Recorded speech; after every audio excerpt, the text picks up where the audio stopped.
ज्ञानाञ्जनशलाकया चक्षुरुन्मीलितं येन तस्मै श्रीगुरवे नमः। श्रीचैतन्यमनोभीष्टं स्थापितं येन भूतेभ्यो वैष्णवेभ्यो नमो नमः। जय श्रीकृष्णचैतन्य प्रभु नित्यानन्द श्री अद्वैत गदाधर श्रीवासादि गौरभक्तवृन्द। हरे कृष्णा कृष्णा कृष्णा हरे हरे, हरे राम राम राम हरे हरे। ओम नमो भगवते वासुदेवाय।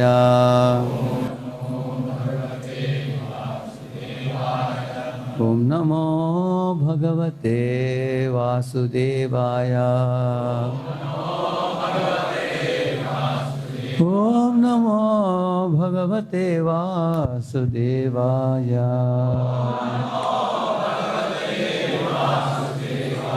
नारायणं नमस्कृत्य नरं चैव नरोत्तमं देवीं सरस्वतीं व्यासं ततो जयमुदीरये।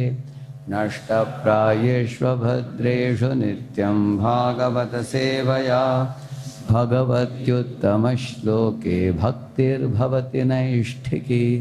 कृष्णाय वासुदेवाय देवकी नन्दनाय च नन्दगोपकुमाराय गोविन्दाय नमो नमः। Hare Krishna. Welcome all of you for this Srimad Bhagavatam class this morning.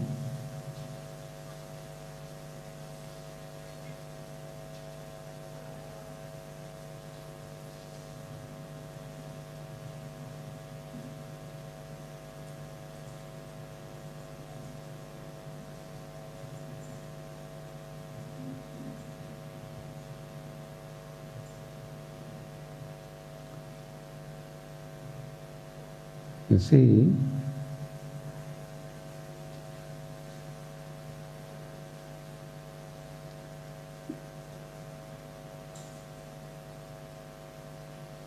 when we study the Srimad Bhagavatam, not only we should go through the pastimes of the Bhagavatam and enjoy the katha, but we also should be able to draw principles for two purposes. One is to nourish the soul, because for the food for the soul is Srimad Bhagavatam, and also to get rid of some of the diseases that are covering our soul. Just like any of you is an Ayurvedic patient here, when you go to the doctor has two goals. You have become very skinny now. You are not putting weight because all the food is eaten by the worms in the belly. So what he does, he will make sure that, the diseased state of your body is removed and you become healthy. So that's called as swasthya. Swa means one zone, means situate. So he wants to situate you in your original state of health. That means generally, are you healthy or you are sickly? Healthy. Swastha means to bring you back to your healthy state. So from healthy state we go to sickly state to bring us back to healthy state. So that is the goal. And also, after making you healthy, he will give you certain prescriptions which will nourish you and become more and more healthier. Like you put weight and then you develop your good digestion and good health and everything. Similarly, the Srimad Bhagavatam has these two goals. Yasyam vaishruyamanayam krishne paramapurushe bhaktirutpadyate pumsam shoka moha bhaya apaha. Removing the disease means shoka moha bhaya should be removed. And nourishing the soul means bhaktir udbhatyate. That means the bhakti bhava should be increased. Now, how it can be done? These are some of the diseases modern students are facing. See here, comparison trap. Seeing peers succeed while feeling left behind. This is one of the, look at this girl, she is comparing with another girl's progress and she is very disturbed. And inner restlessness because of that. Sometimes, even after success, mind feels empty. Even after achieving a big success, there are various reasons for this. Because when you succeed, you want everybody to clap hands and lift you up. But if you don't have enough people to fulfill that expectation, then you feel frustrated. So, uh, generally nowadays you find everybody thinks about themselves, isn't it? Selfishly. So sometimes even after achieving a very big success, also a person feels restlessness in the mind that how people are not aware of my glory. Huh? And then he makes various efforts to reach out the information about his own greatness by various social media and everything. Please see me, see my beauty, say something about me, like that. So there is inner restlessness. Then there is academic stress, you see, deadlines to project submission, exams, and CGPA obsession. See, getting a good CGPA is not a problem, but obsession is this good? Obsession is not good. Obsession means madness. That is very dangerous. That will make us very sickly in the mind. You can't sleep peacefully. You will be in tension always. And placement pressure, fear of not getting the right job. Sometimes fear of not getting job only. And sometimes you get a job, but that is not up to your expectation because it is not in your field. Correct, no? And then future uncertainty. Somebody is studying for going abroad, examinations, and then now Trump has come up with new policies. And Trump is saying that if any company wants to bring anybody to America, they have to give $1 lakh for any IT fellow. They want to bring from India to America, $1 lakh. That means company will take you, provided your net worth is very great. Then only they will take you. So there is a lot of uncertainty. Many Indian students have gone from India to America spending 60 lakhs, 80 lakhs. Parents have sold their house and sent them to America. But now they are not getting jobs there. How will they pay back? It's a lot of tension. So this is the modern day situation of any student. I just put them all together. So, see, the goal was a finish line to be a Superman. Look at this fellow, he's looking in the mirror. Outside he's wearing coat, suit, boot. Inside, what is he seeing? That means everybody thinks that I am a boss. I am Superman. And I'm going to be Superman very soon, people think. If I crack IIT JEE, then I am a Superman, like that one thinks. But then, life is a continuous race with no end. Here I have given that. See here, these people are climbing the ladder of success, correct now? Goal was a finish line, correct now? But do they get the finish line? Huh? See here, life is a continuous race. How it is continuous race, I have shown here. See here. One of you take the mic, read it, cut, read it fast. First, crack IIT JEE. That's my goal. Sacrifice friends, hobbies, movies. Correct. You do this or not? Because if you have to crack the exam, you give up everything else. Tapasya, huh? And then? Now, I need to become a gold medalist in BTech. Then? Now, I need to become an IIT IIM. That will be even more valuable, correct? Huh? Then? Now, I need to go abroad and earn a doctorate from Harvard. Then? Now, I need to become an entrepreneur. Yeah. Now, I have to prove my business acumen to the world. So I have to work more harder. Yeah. Now, I have to climb the ladder of success. Lakpati to Crorepati. Now, I need a bigger bungalow, car, and big following on media. Now, I have to grow my viewership to few millions. Now, I have to deal with rivals in my business field. Now, I have to satisfy my clients at a great speed and less price. Now, I have to expand my business across the continents. Now, I have to save my huge profits from income tax. Now, I have to worry about tariff policies of Trump.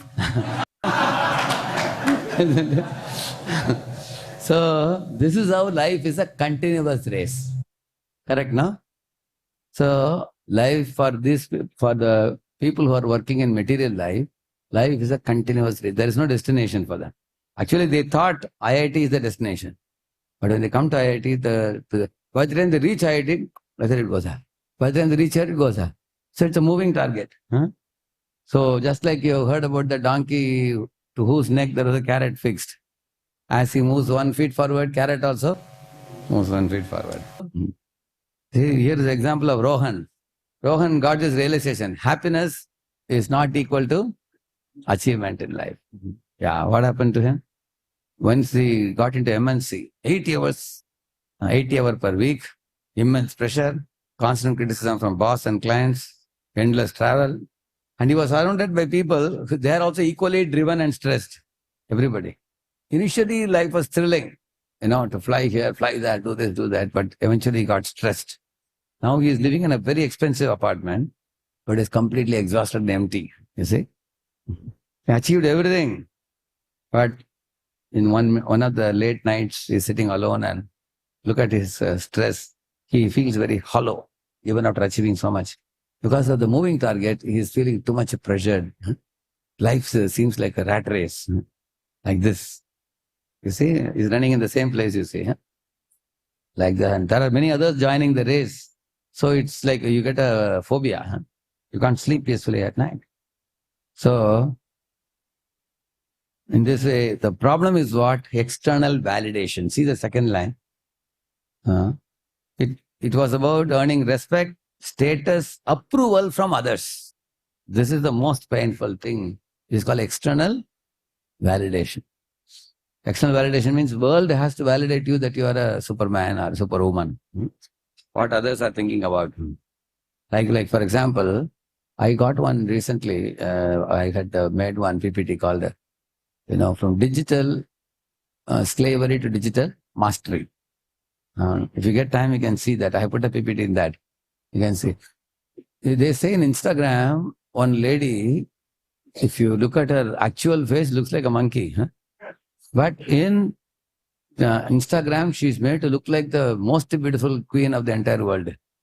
Because in Insta, you can do all those things. Correct? But how long can she do this? When people come to look at the real lady, they will ask, what is this? You look like this? There you look. Therefore, there was one very famous actor in South India called Rajinikanth, very simple man. He wears chandan, kumkum, goes to temple. So he would never agree to put makeup very easily, unless there's a very, very pressing need.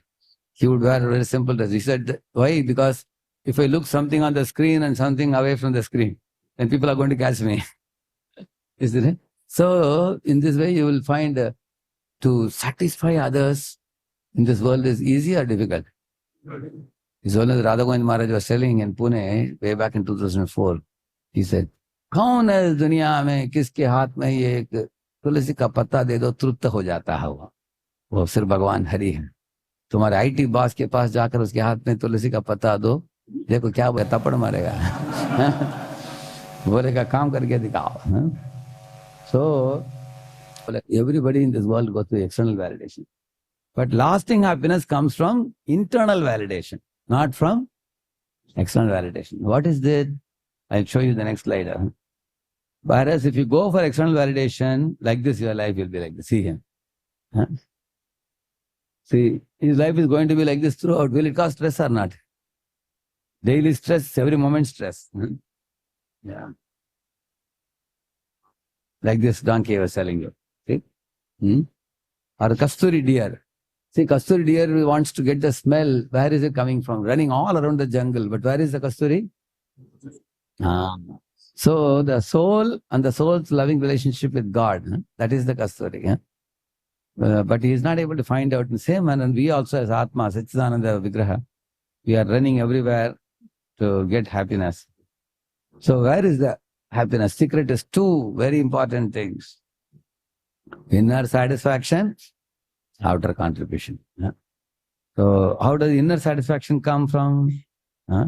See here, these are the things. Look at this. Inner satisfaction means the root of the tree has to get water from the ground, isn't it? Nourishment. When initially the tree keeps taking in, correct now? You've seen any plant, you give water, you give sunlight, you give gobar, you put a fence. The plant is giving or taking? It doesn't give anything, just taking. That is in the beginning. Then later on, it gives like this. Lot of mangoes, thousands of mangoes. See? And that is outer contribution. So, when you initially janma sarthaka kore, karapara upakar. These two are the ones which can satisfy the soul. Huh? You have to take inner satisfaction, nourishment. For example, nourishment comes from the japa, sadhana. And the nourishment also comes from the Shravana, the Bhagavatam hearing. And also it comes from cultural expression. You can put in Google, find out what is cultural expression. This is a very stout word. In the modern times, they use this word in many places. It's very sound word. It is proper word. Anywhere you go, in colleges, companies, you can use the word cultural expression. Cultural expression means, your food you eat, the dress you wear, the art, the paint, the dance, the music, everything is included in the cultural expression. And also dealing with one another, senior, junior, equal. If you are sound in cultural expression properly, that includes relationships and rituals.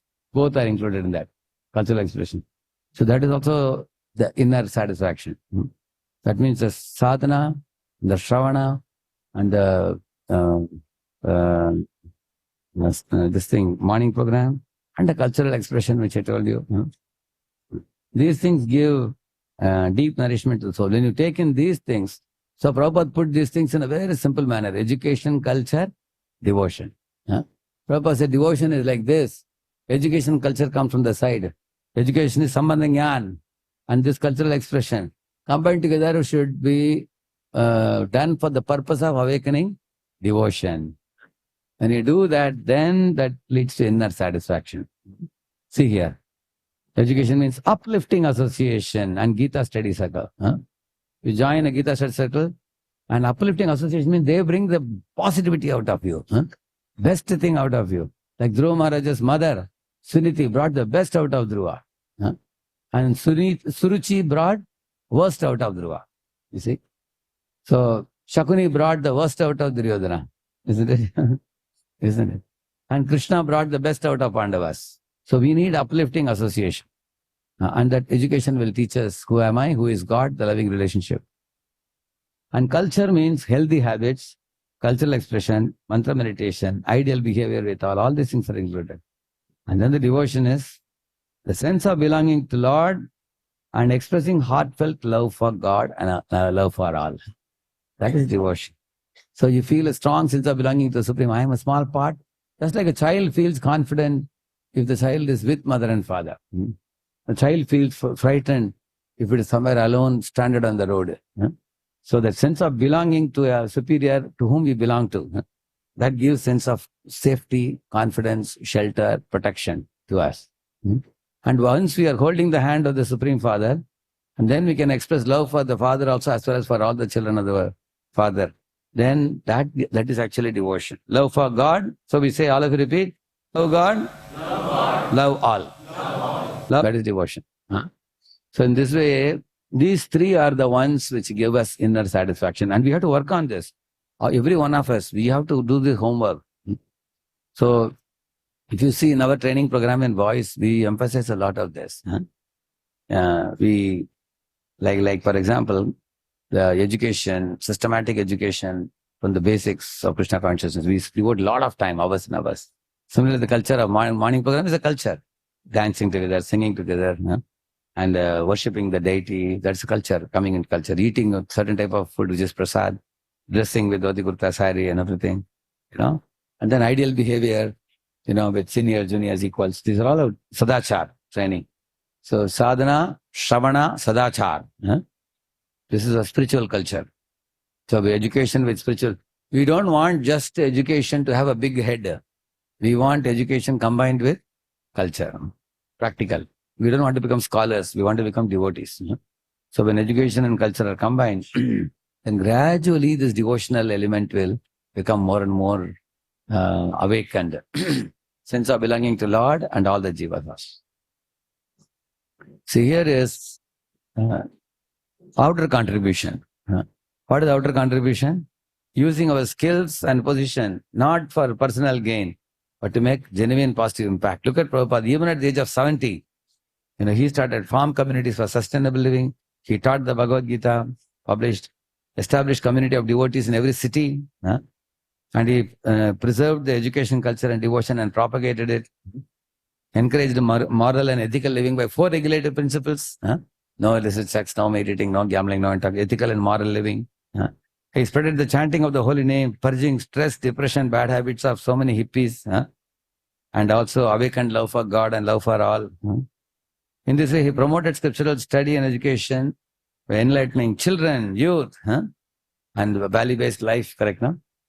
So I have chosen these words very carefully when I made this. So this is Prabhupada's contribution to the world. This is outer contribution. So inner satisfaction and outer contribution. So this will completely satisfy the soul. Spreading positivity. So, and now you understood why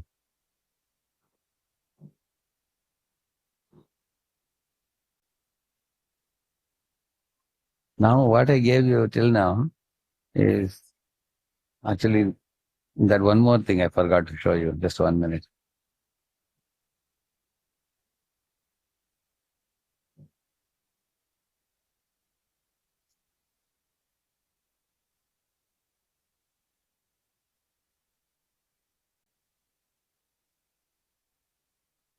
See, what you are matters to Krishna more than what you do. Are you human beings or human doings? But whole world is talking to you in terms of human doing. How much is the CGPA? What job you got? How much salary are you earning? Correct? How do you look? How much followers you have on Insta? Correct? No? So they're talking about you or your accomplishments. That is what causes you stress. Whereas God doesn't talk about that. You are simply a soul loved by God. See, a few minutes ago we were doing this Guru Puja dance we were doing. So Jagannath is so beautifully smiling. You just dance for Jagannath's pleasure, and Jagannath is happy seeing you dance, and you are happy seeing Jagannath smile. That's all. You don't have to do anything big. There is nothing you don't have to show to Jagannath anything more. No. Jumping, dancing is not difficult for anybody, isn't it? Bowing down is not difficult, isn't it? So to accept the Lord's prasad is not very difficult. So in the path of Bhakti Yoga, you will see, you don't have to, I'm going to show you some slides. Look at this flower now. Is it doing anything special other than just existing? It doesn't do anything great. Simply by existing in his own core nature, it is simply beautiful. It attracts the eyes of others, lends out fragrance naturally. It already has it in an innate way. Similarly, look at the sunlight. If the sun doesn't go to school or college to do anything new, simply by existing, the sun is giving light, sun is giving warmth, and it is also beautiful. Similarly, if you simply are spiritually grounded, kind, balanced, and connected to God, you look beautiful. You don't have to achieve anything in life big. Look at this child. Is this child doing anything for the mother? See, he doesn't do any productive job. No job, no achievements. Yet people love it. Just for being itself. Of course, it gives trouble. It passes stool and urine. But still everybody loves the child. Just see. Just by being simply a child, it doesn't have to prove to do anything. Look at this. A tree doesn't try to prove its worth.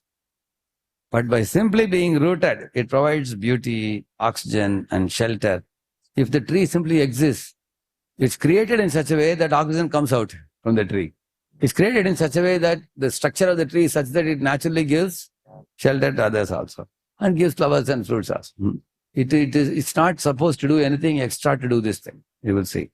Similarly, if you have a loyal friend in your life, sometimes a true friend doesn't need to do anything. Just sitting with you silently when you are sad. How many of you experience this? You feel great support, correct?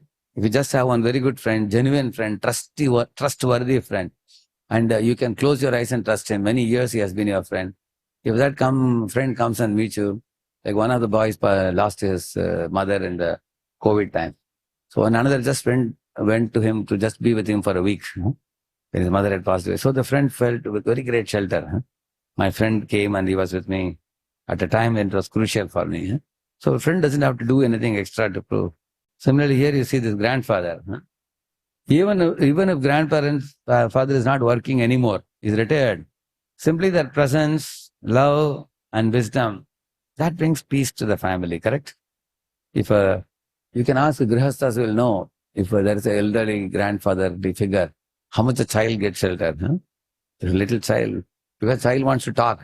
So many things he will want to say when we don't have time to hear. But a grandfather is all the time. Huh? And the child feels that, oh, my grandfather is a very important person. Even I had a grandfather like this. Huh?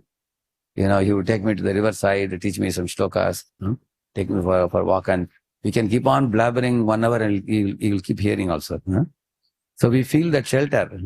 So is the grandfather doing anything, any achievements, accomplishments? No. In the same manner, look at this. Every creature in this world, I have given a big list. Elephant, it has incredible memories, strength, social intelligence. Cheetah, fastest land animal. Dolphin, it has high intelligence, communication skills, empathy. Honeybee, I have written a long list, you see. All these creatures, innately, they have some ability and they didn't go to school or college to achieve these things. So you just exist in God's creation and just be a devotee of God.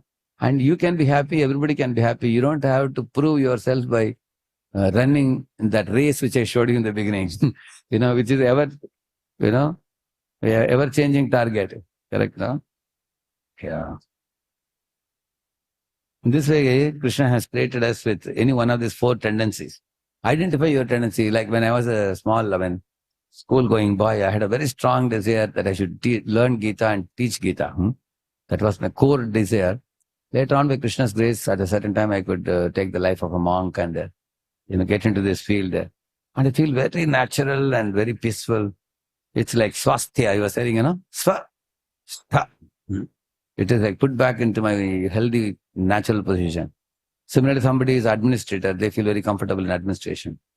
Like one time, Radharaman Prabhu, Gaurang Prabhu and me in Calcutta, we went for one very big, famous bookstore for His Holiness Radhanath Maharaj's book launch. But Maharaj was to come half an hour later. So we were waiting for him in the lounge. So at that time, Gaurang Prabhu got some very special books there. So he took out a small notebook and started noting down shlokas. Because he's a shloka collector, nectar collector. So that's how you will see his classes. He will always come up with something which no one has heard. Amazing things he will bring up. So he was noting down and after memorizing some of the shlokas. And Radharaman Prabhu found out one CD where they had used ISKCON songs and published some commercial organization. They had published it in their name. So he was noting down the contact, everything to take them to court. So why I was telling everybody has their inclination. They are good at something. And wherever you put them, they will do that. They will do that. Their natural inclination they have. So Radharaman Prabhu is there to defend ISKCON, protect ISKCON. And Gaurang Prabhu, naturally, he is very fond of shlokas, shastras. He is a nectar collector. In this way, you have your propensity. You don't have to do anything extra. It'll naturally, your propensities will come out and engage it. So the reason I showed you all these things, now we are going to come to the real thing now. A parallel between Hiranyakashipu's culture versus modern culture. Please read it. One of you take the mic. What is the connection? I will tell you at the end. Whatever I told you till now, keep it in mind. Eventually, we'll come to that. Hiranya means gold and Kashipu means soft bed. This cunning gentleman, Hiranyakashipu, was interested in these 2 things, money and woman. And he wanted to enjoy them by becoming immortal. He asked from Brahma many benedictions in hopes of indirectly fulfilling his desire to become immortal. Since Brahma told him that he could not grant the gift of immortality, Hiranyakashipu requested that he not be killed by any man, animal, god or any other living being within the 84 lake species. He also asked that he not die on land, in the air or water or by any weapon. In this way, Hiranyakashipu foolishly thought these guarantees would save him from death. Yeah. So Prabhupada calls Hiranyakashipu a cunning gentleman. See here. Where is this purport from? Sri Ishopanishad. And there he writes. So Prabhupada calls this as one-sided, mental advancement. See, in spiritual world, all jivas, they enjoy by serving Krishna. Whereas Hiranyakashipu wanted to enjoy independently, without serving. Lord, and he wanted to become immortal in this world itself.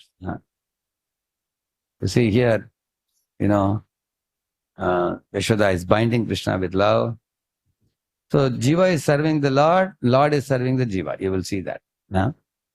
That's how they are bound in love.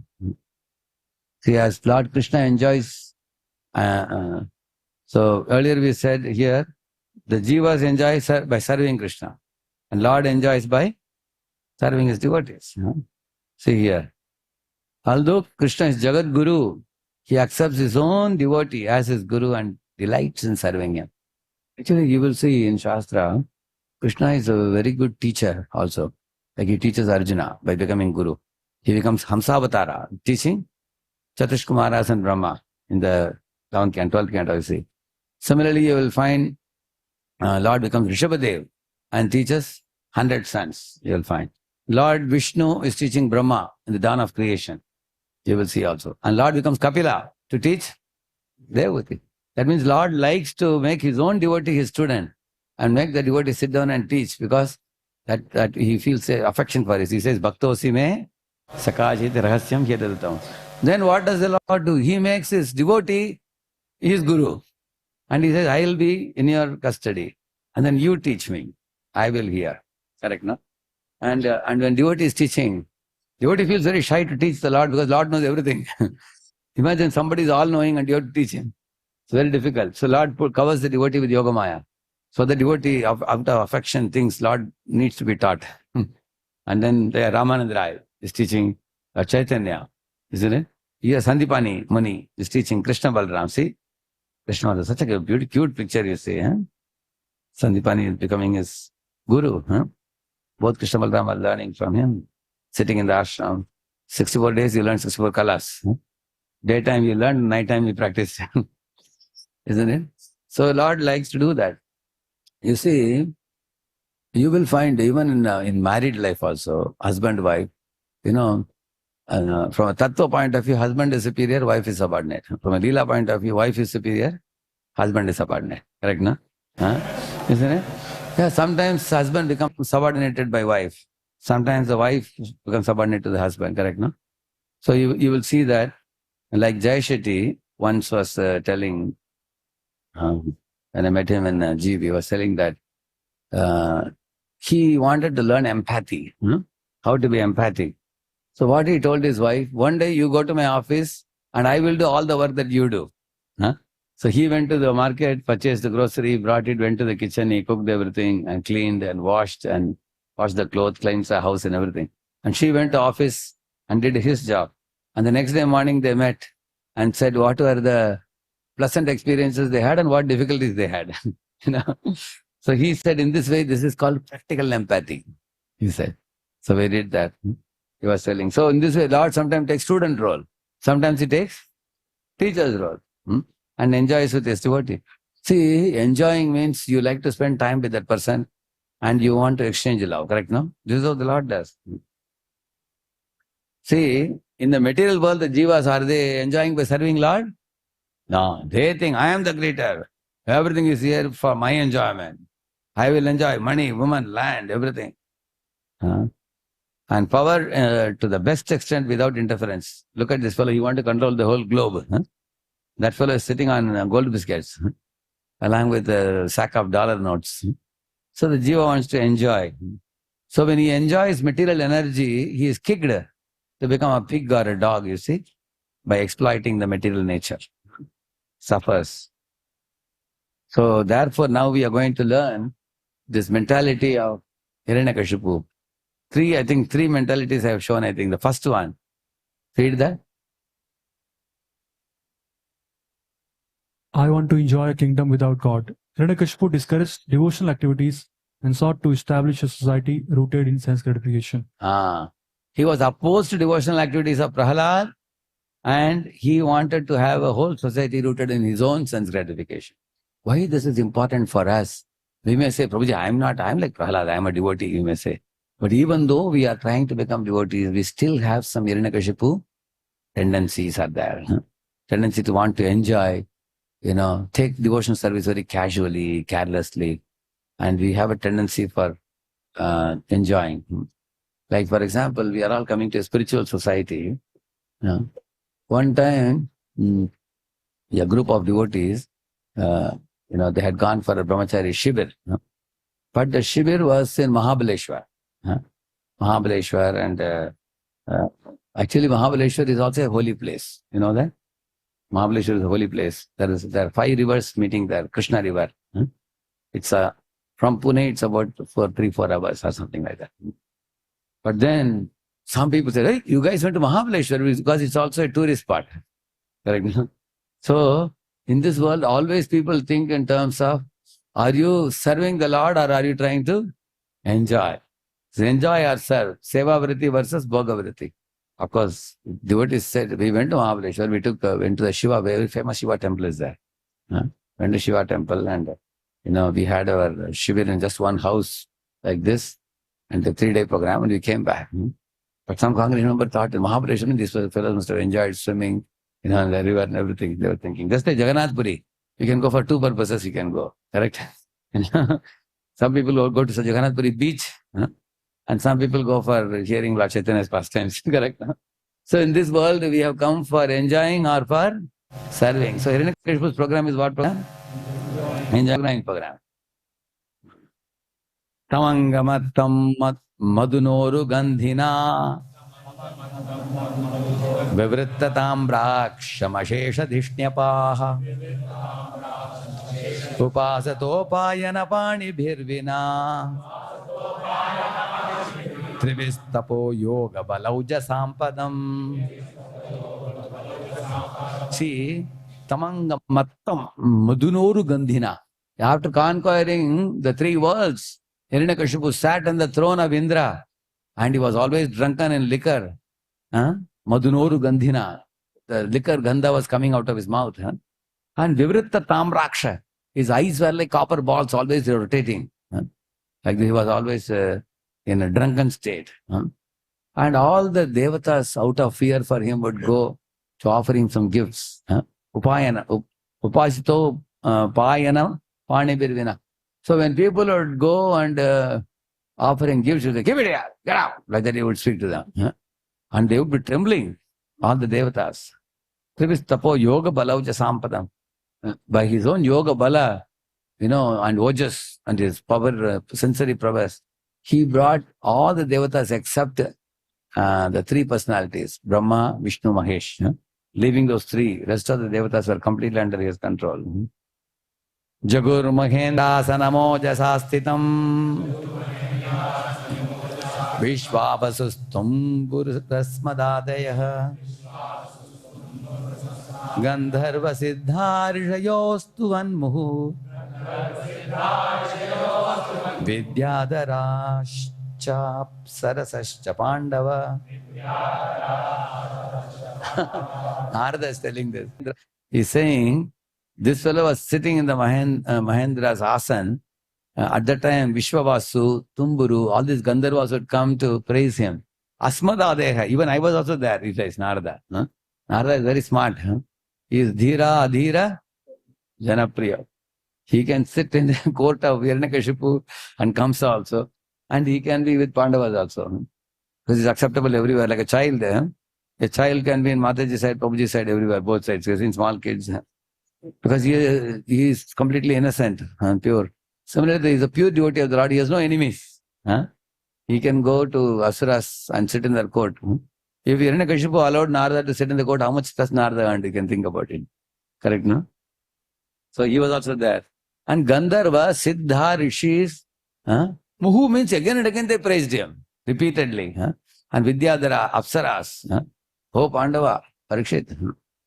He's saying Yudhishthira, oh Yudhishthira, just see, all these guys, they were all praising him, saying like that. Sayeva varna shamibihi katubir bhuri dakshinaihi ijjamano havir bhagan agrahit svena tejasa akrishtabachyadasyasit saptadvipavati mahi tata kamadugha gavo nanashcharya padam navaha. He said, Stop all these varnashram activities of yajna, dana, tapa, and stop all the worship of the devatas and cow protection. All these things should be given up completely. And without all this performance of these activities, still Akrishna Pachya means without offering all this yajna and everything, he made the earth with 7 continents. He made the earth give everything, yield, fruits. Just like modern day scientists, they're forcing nature to yield so many things, correct? No? Like if you see what do you call that? Kaddu, this long one, what do you call that? Bopla? Lauki. This lauki, you put the oxygen injection, boom, it becomes big like this. You've seen that? This much long it becomes. And you cut it, inside all cotton. It's like cotton, nothing. No, this thing, yeah. Similarly, kaddu also. Kaddu is this thing, no? Pumpkin. Big it becomes. How many of you have seen this peru very big? Big peru, yeah. Don't buy that. It's very bad. It's this thing it is genetically modified and also it is artificial.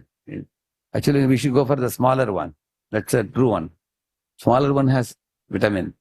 The bigger one is hollow. It's not very good. Similarly, tomato, I mean, I've seen reddish, dark red, big tomato. Correct, na? All Hiranyakashipu tomato it is. Apple also, dark red apple. You bite and say, chava, no taste.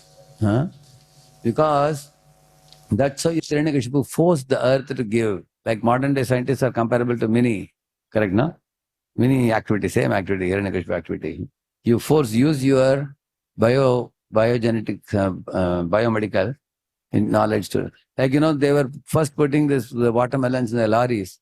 Now they found it difficult. So what they have done, they have changed the shape to cross-section to square now. Square watermelons. You see that? So you can fit nicely. What all they do, Meddle with nature. Similarly, earlier you have to climb up a tree to get the mangoes. Now they get mangoes, you can get like this. How many of you seen short mango trees? Correct, na? Yeah. All this kind of, you meddle with nature, you can do all these things, which he was doing also. Who? See, he disregarded the divine laws and the materialism over spirituality. He rejected any form of spiritual education that spoke about devotion or selfless seva or divine wisdom. He didn't allow. He said, this Prahlad is spoiling all our students. So, throw him.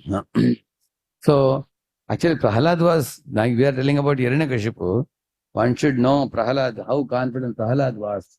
That is very important. See, Prahlad. So, actually, these pastimes, it teaches the extreme atheist and extreme devotee. Fearless devotee, Prahlad. So although Hiranyakashipu rejected any form of education, social education, you can see Prahlad could not be stopped. That is why the pure devotee's path is not impeded by any kind of impediments. So, see, they are hurling him down the cliff. Makes no difference to Prahlad. So, Hiranyakashipu, 3 things I have written here. Disregarding divine laws, unchecked pride, and suppression of righteousness. Just see. See, many schools, colleges have been suppressing the righteousness by not allowing the spiritual education.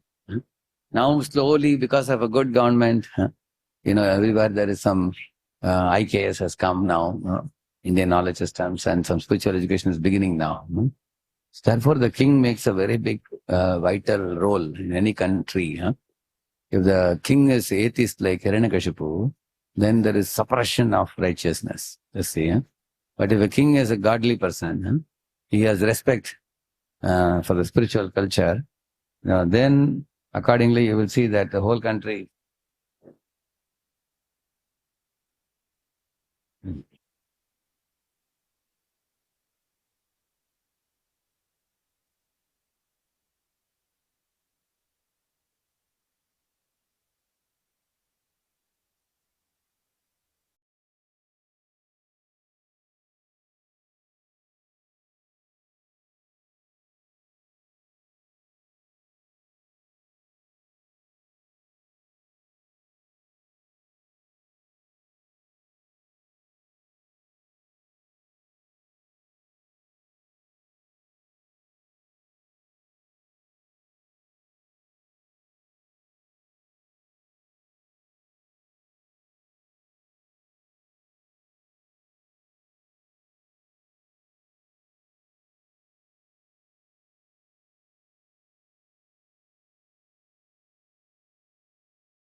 So, uh, whoever is ruling, see, Pratapruddha was ruling Odisha. He was sweeping the floor in front of Jagannath. Now Narendra Modi is ruling the country now. You can see. Uh, so those who stick to the kings and the rulers and the leaders, who stick to the spiritual path very strictly, presenting themselves humbly, he is rolling chapati, serving the people. And, this is a small gesture. He is not a paid worker. Nor if he doesn't do also, who is going to say what? Isn't it? Mm. Recently, Trump was in one of the countries, UK, I think, one of the countries, and he was supervising the armies. They were walking with a sword, one person on side. You saw that? When he was going around. So people say, hey, he's walking ahead of the country's leader. Country leader is left behind like a peon. He is going ahead, as if he is supervising everybody. See, your gesture, how you behave, how you conduct yourself, the culture matters a lot. Like here, the prime minister of a country is serving, he's rolling chapati. He might have done it for a short while, but it makes a very big impact. That means he's teaching the people how simple you should be when you go to God's place, isn't it? And Hiranyakashipu is just the opposite. Suppression of righteousness, unchecked pride, and disregarding divine laws. These are symptoms of materialism over spirituality. These are the symptoms of Hiranyakashipu culture. It's a kind of philosophy.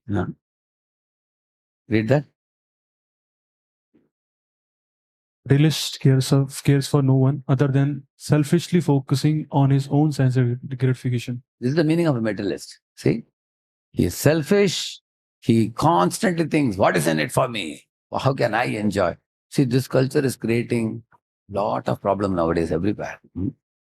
Everywhere you see the drivers, taxi drivers, or even the employees, workers. If people become very selfishly oriented and shops are making exorbitant profit, like me and my assistant went to market to buy a bag. The bag, he said, it is 900 rupees, he said.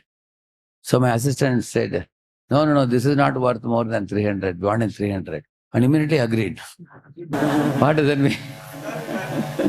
That means it's not even worth 300.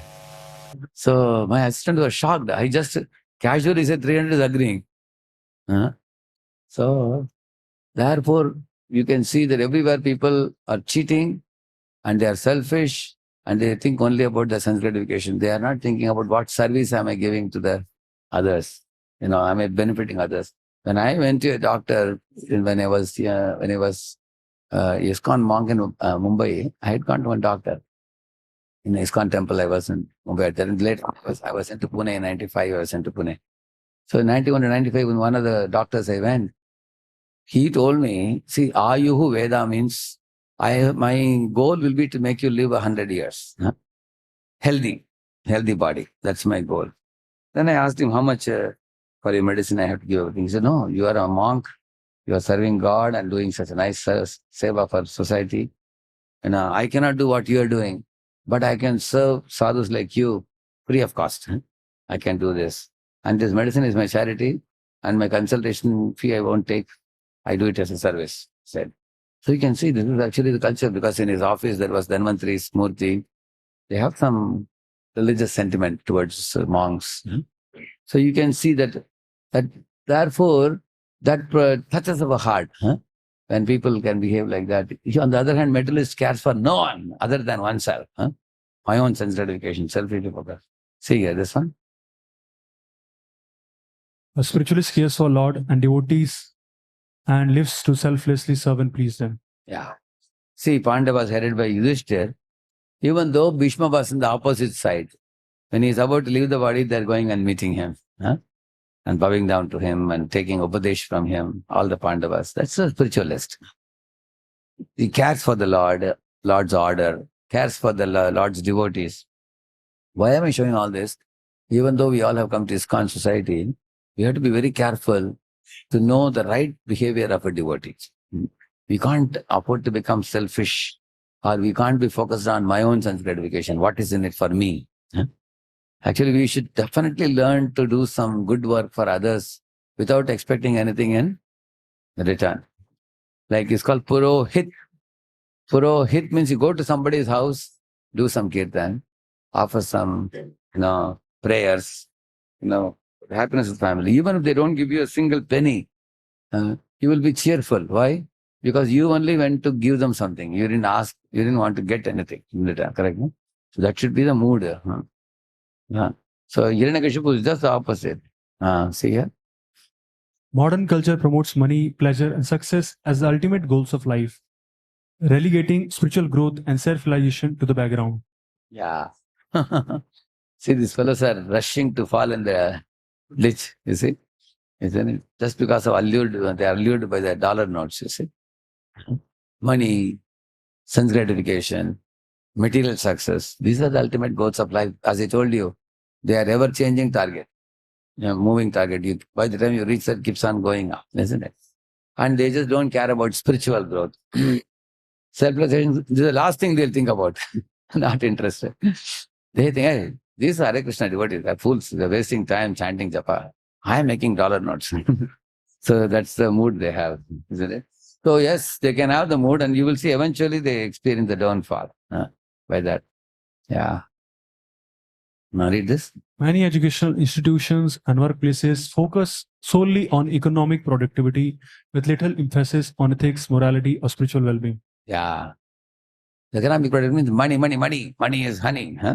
In the Bhagavatam, the money is compared to honey also. Why?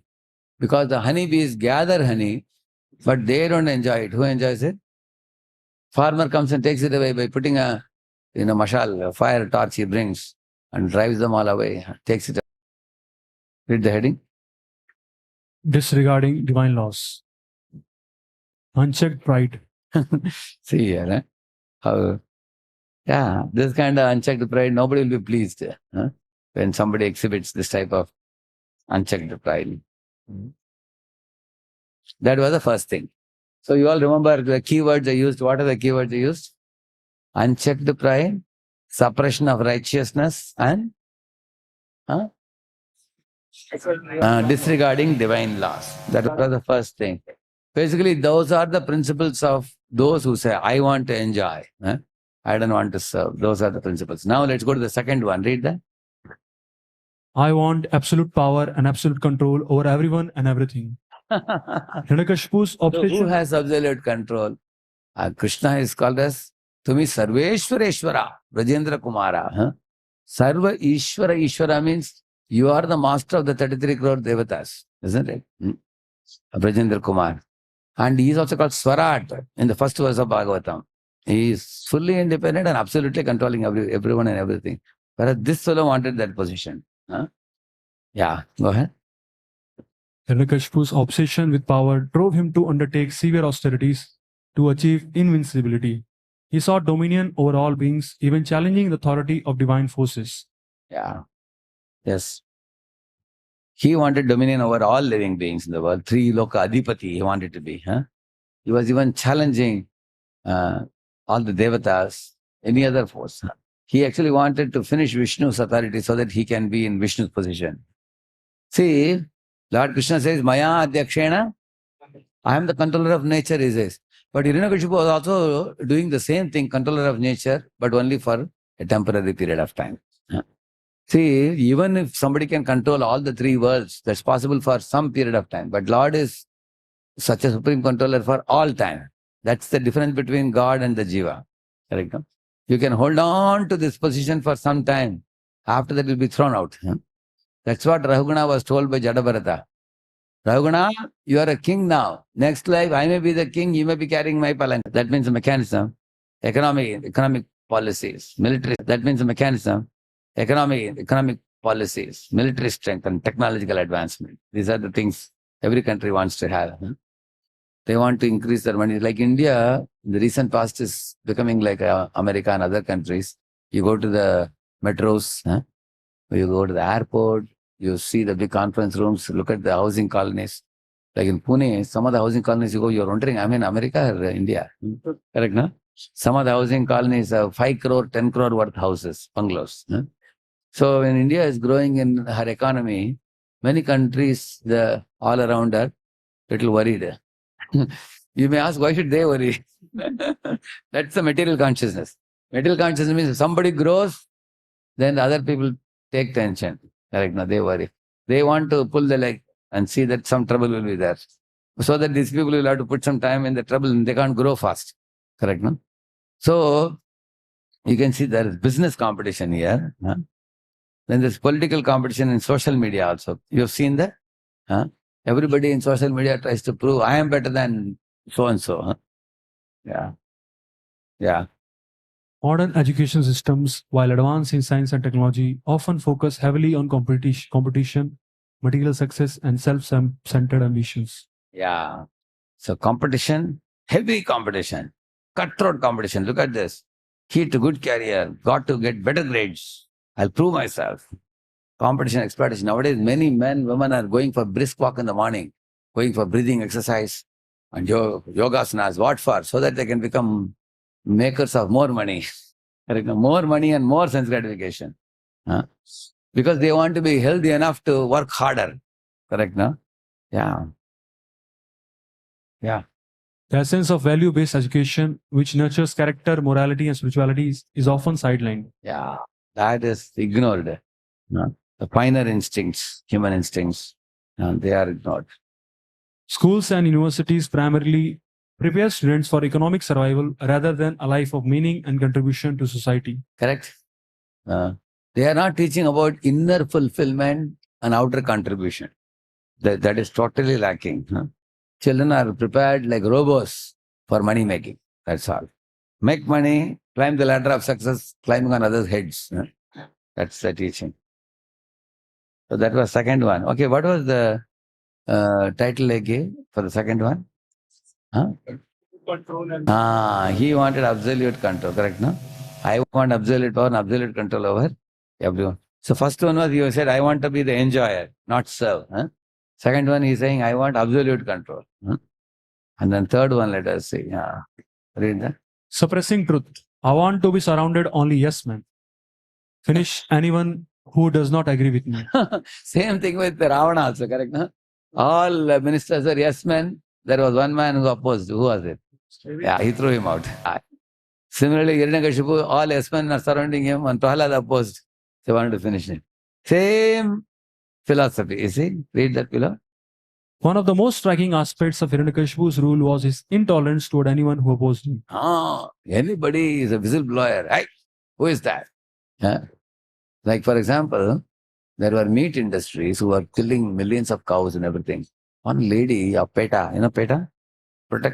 Protection and ethical treatment of animals. So she went to those companies and said, I just want to give nobody knew who she was. She said, I want to go around and see your operations. So they thought she will bring some big business. So they allowed her. But then she took video of everything. Later on, she published a video saying that this is what is happening behind the scene. How the animals are put upside down, hanging, and the neck is cut, hands are cut, legs are cut, and how they are tortured and everything. Many children in the West, when they saw this video, they started crying and they refused to eat hamburger. They refused to go to places like McDonald's for eating hamburger and all that. Then many meat industries which are making big money, they were like sort of facing challenge in getting their customers. So they found out this is a video.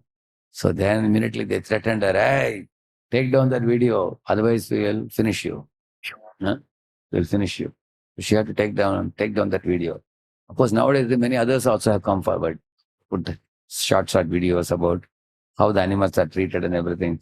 But the point remains, 80 billion animals are killed every year. Can you imagine? You can go to Google search, 80 billion. Actually, the population of the earth only is 8 billion. And 8 billion people are eating how much? 80 billion, can you imagine? Horrible it is. So many animals are being killed there. So, which means, if you speak the truth, you become whistleblower, people get wild. Read that? I have a right to speak out. Protection for whistleblowers. Yeah. Everybody should have the right to speak out. Don't tell this truth, otherwise you will be sued. There was one IT company which was actually taking the secret information of some governments. And one of the employees was developing that, just like we have this ChatGPT kind of thing. Because nowadays it accesses everybody's information, correct? No?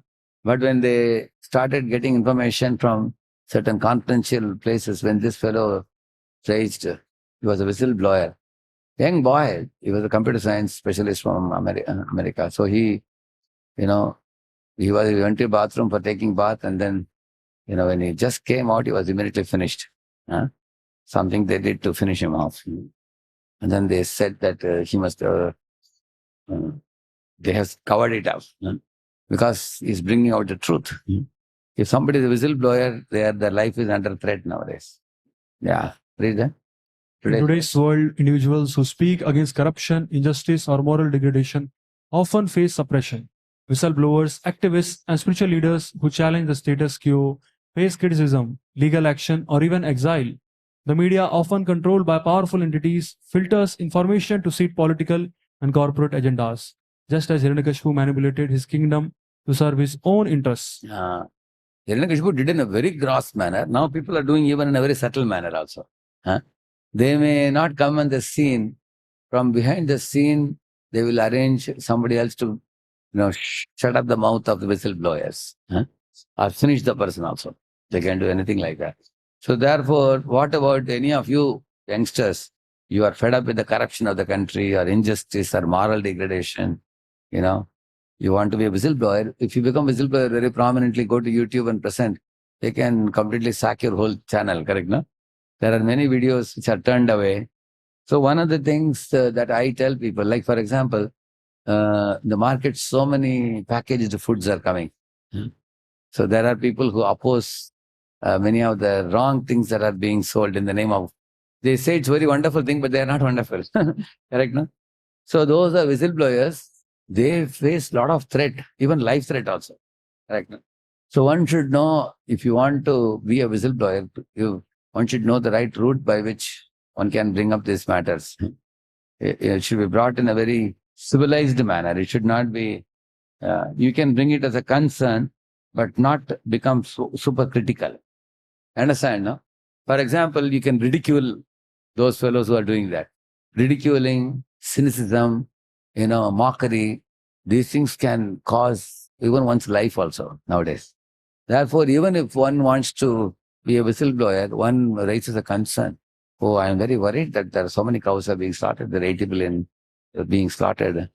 Like Prabhupada says, how can you separate the calf from its mother? While the calf is crying, you are taking away the mother. I saw one video of mother cow is being taken in a lorry for slaughter and the calf is running behind the lorry. And they are throwing, sticks and other things to detain her like that. Actually, these things move the people more than, talking ill of those who are killing, correct, no? So one should know. So Hiranyakashipu wouldn't allow any such, truth to come out. He also buried. So this fellow is saying, don't hire her, she's a whistleblower. Yeah, I read that. Hiranyakashipu ordered to kill Prahlad for speaking the truth about Supreme Lord. In various ways, he punished her. Yeah. The blind pursuit of power, wealth, and dominance without acknowledging ethical and spiritual dimensions leads to crisis. Yeah. See, modern times are characterized by blind pursuit. For what? Money, position, power. And they just don't care a fig about ethics or spiritual dimensions. So Prabhupada says in India, the Brahmana boys who come from Brahmana families, they have that intelligence coming in that lineage of the family. But their intelligence is now used for coding and that kind of, intellectual stuff. Or now they may be into, money making for some big company or idea giving. They are in R&D and things like that. It's used for totally materialistic purpose. That's what is said here. A blind pursuit of wealth, power, dominance, and using one's intelligence only for money making and not man making. So when Prabhupada went to America, he went to UC Berkeley to give a lecture, 1968. So when he was about to begin the lecture, one Indian boy got up from the crowd and said, Swamiji, you are coming to teach Bhagavad Gita here? Who will listen to your Gita? Now society has become so advanced in science and technology. Hmm? Who is interested in your Gita? Like that he said. Prabhupada said, yes, you know, you are learning science and technology. Therefore, you have come from India to America as a beggar to beg dollar notes. And I am coming from India to America as a giver to add some value to the lives of these people. Look at these guys. They have so much money, broad roads, tall skyscraper buildings, and enough money in their pocket and handsome bodies, but they're all jumping off in your university and committing suicide. In UC Berkeley, so many boys and girls have jumped off and committed suicide. So many reports have come. So Prabhupada said, this is the result of your science and technology advancement. But I am coming to add some value. So I will be a giver and you remain a beggar, he said. And the fellow sat down after that. So, in this way, Prabhupada clearly showed the world the blind pursuit of power, wealth, and dominance is useless. It only leads to more and more dryness and crisis. Yeah. Environmental degradation, corporate greed, unchecked technological advancements, and moral decay pose existential threats to humanity. Even survival of humanity is under threat because the rate at which the trees are being cut all over the world, the world is lacking oxygen now. They are worried that the rate at which they are replenishing oxygen by planting more trees, that the speed is much lesser. Cutting down, and after cutting down the trees, what are they doing? They are making cinema magazines, newspapers and all, polluting the minds of people even more. Unchecked greed, is saying. See, trees cut in, Hare Colony construction will happen, Mumbai Metro is saying. Okay, green trees cut and replaced by polluting industries. See, this is cow slaughter. So that's so there are so many articles about that if you read. Sayyidam nirdak kakub ye karat vishayan priyan yato pajosham bunjano natrupyat ajitendriyah. Very important verse. Sayyidam, in this way, nirjita kakub. This fellow, as if like a magic wand, he controlled everyone and everything for a period of time. Yekarat means what? Singular king of all the three lokas. Vishayan Priyan, whatever he wanted, he could get. Like in case the temperature of the sun was too hot, he would just look at the sun and say, twist his eyebrows. Prahlad says that later on. He's saying, my father twisted the eyebrows and controlled the temperature of the sun. He would say, hey sun, reduce the temperature. Why are you so hot? And sun would immediately tremble. Say, sorry sir. And you would withdraw his temperature. He didn't have to make an air-conditioned room.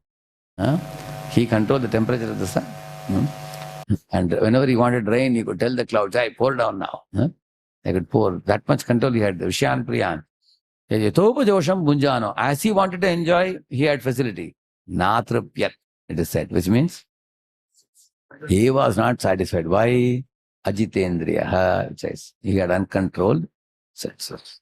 That means in this world, even if you have abundant wealth, abundant big house, bungalow, car, everything, if you have uncontrolled senses, you will never be satisfied. That's the lesson. That means learn to discipline your senses, discipline your mind, restrain them.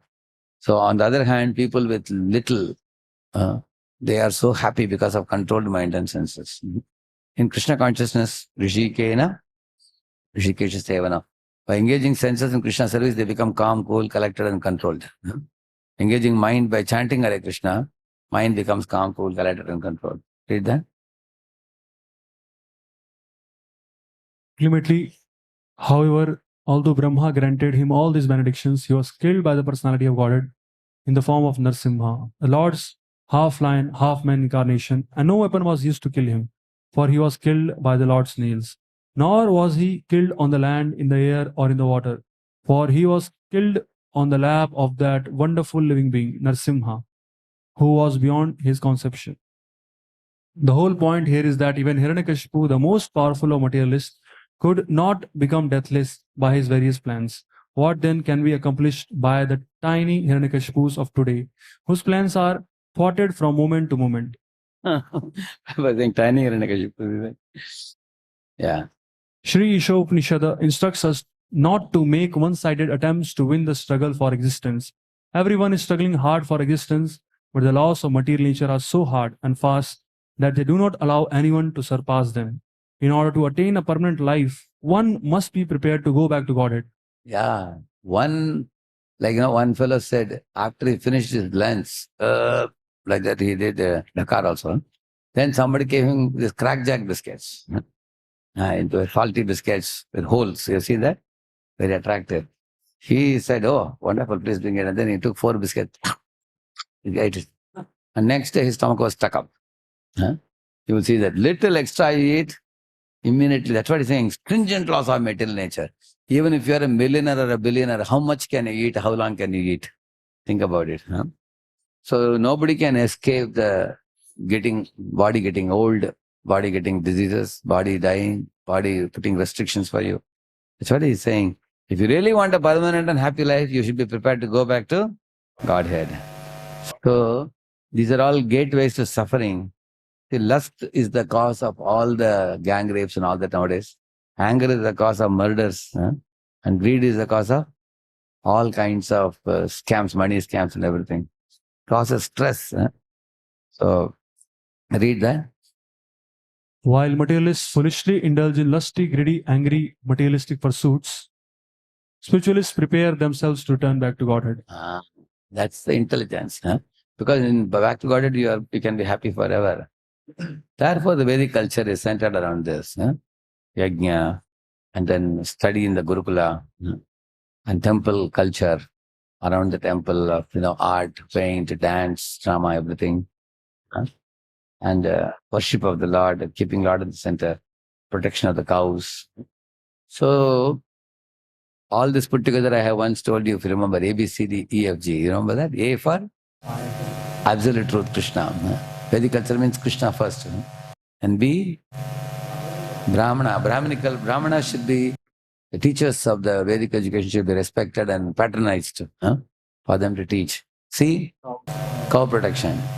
And D, the devatas who are supplying the sunlight, moonlight, wind and rain and everything, they also should be respected as administrators appointed by the Lord.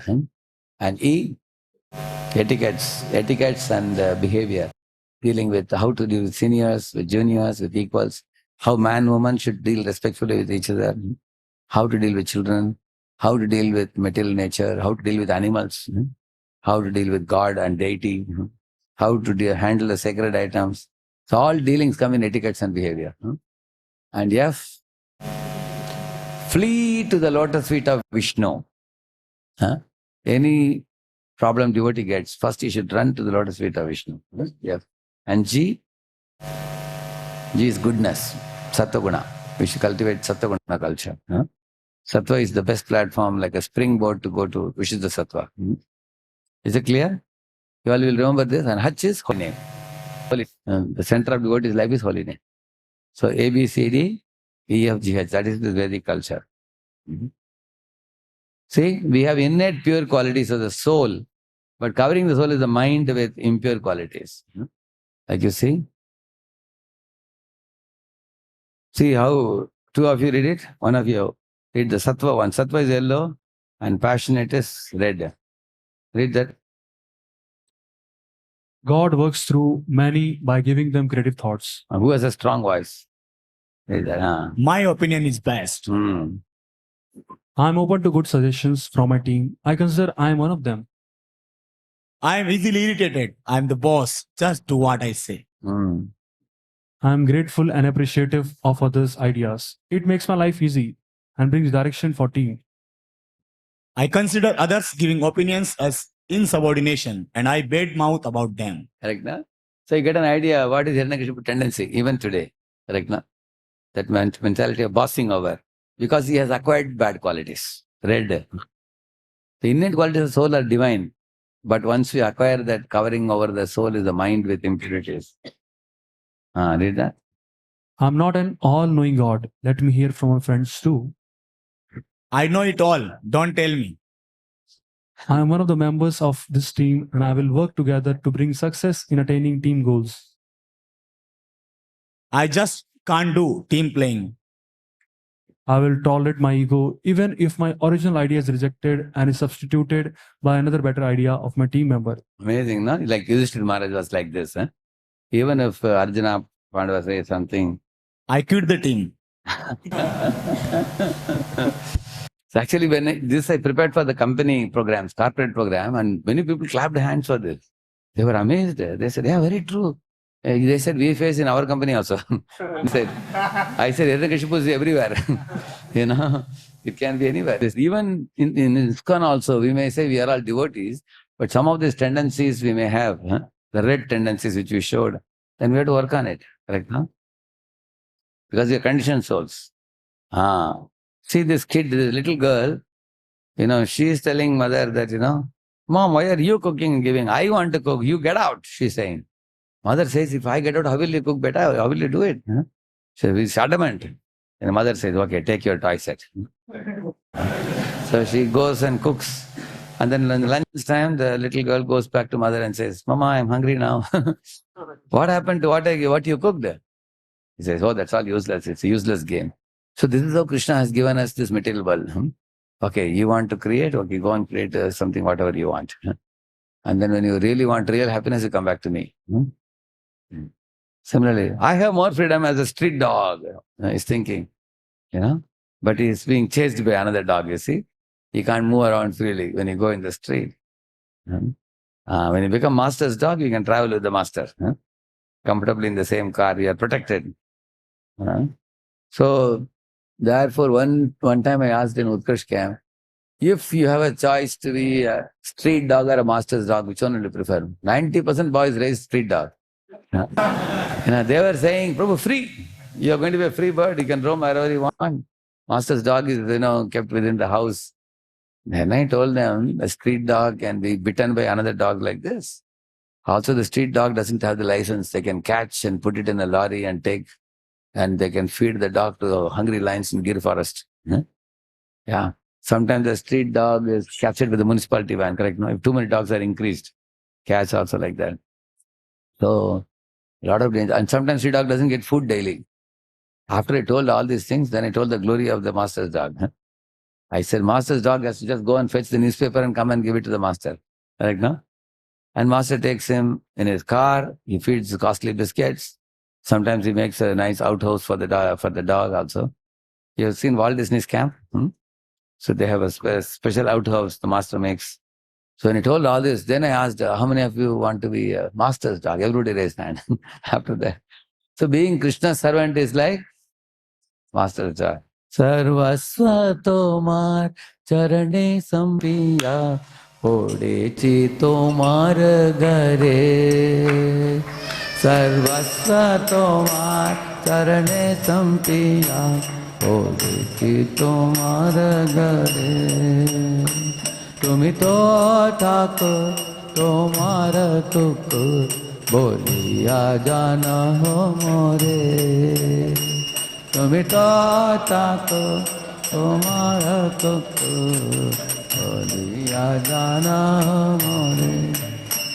Bandiya nikate hamare palire. As the song was, we'll sing. I show you that song, it's very beautiful. I was showing, but I have to see here also.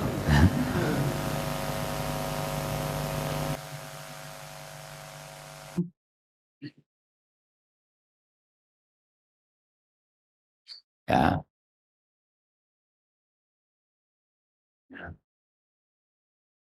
Bandiya nikate amare palire roheva tomara dware.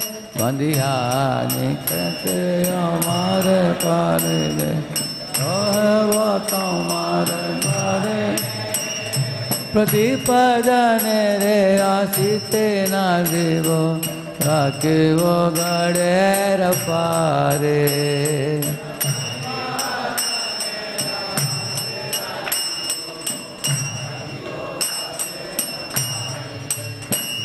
Tavani jaja prasad seviya uttishta rakive jaha. Tavani jaja prasad seviya uttishta. हमारा भोजन परम आनंदे प्रतिदिन हवे ताहा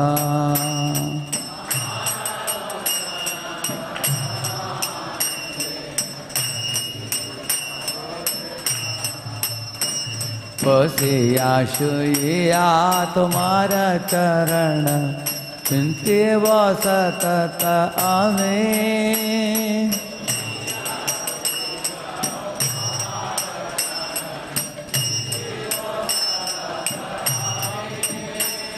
नाचिते निकटे जाइब तखन डाकिबे तुमी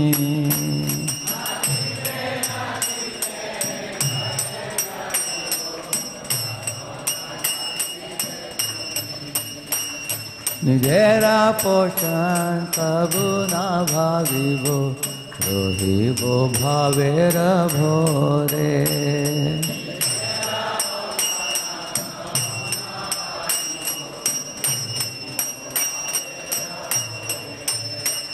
भक्ति विनोद तुम्हारे पालक भोलिया वरण तोरे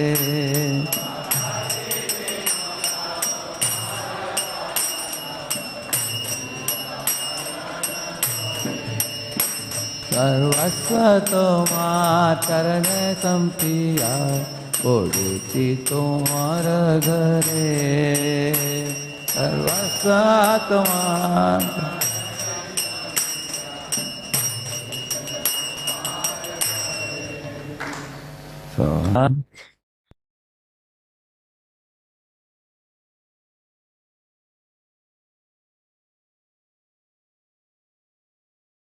Read the translation.